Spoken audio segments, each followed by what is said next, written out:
Satan disobeyed Allah only once and he was accursed. Allah forgives human beings in spite of their disobedience, frequent disobedience, if they repent.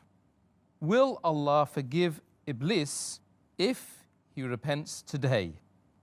If you read the Quran, the story of Adam alayhi salam and Iblees is mentioned several times in the Quran. In Surah Baqarah chapter 2, Surah Araf chapter number 7, Surah Hijr chapter number 15, Surah Kahf chapter number 18, several places. And if you realize in the story, the moment Adam alayhi salam, Adam peace be upon him, he realized his mistake, he repented to Allah subhanahu wa ta'ala.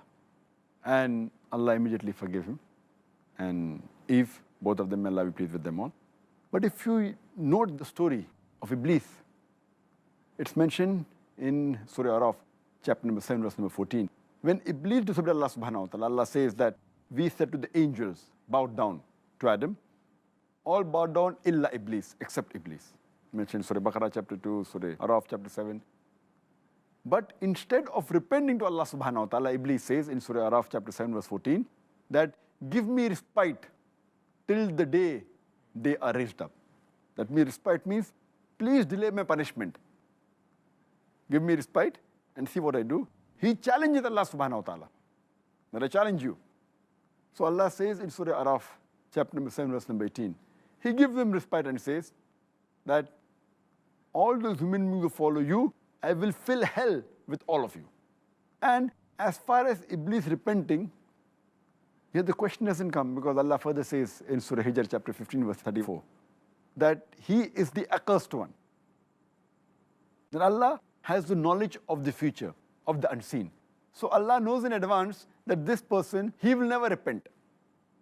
As Allah says in the Quran in Surah Baqarah chapter 2, verse 7 and 8, Allah says, Khatam Allah qulubihim, that Allah has put a seal on the hearts of those people, on those kafirs, and they will never come to the straight path.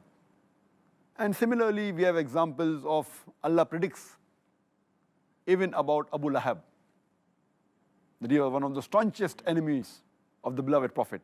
Allah tells in advance, He reveals the surah, Tabbat yada Abi Lahabin wa tab, the father of the flame.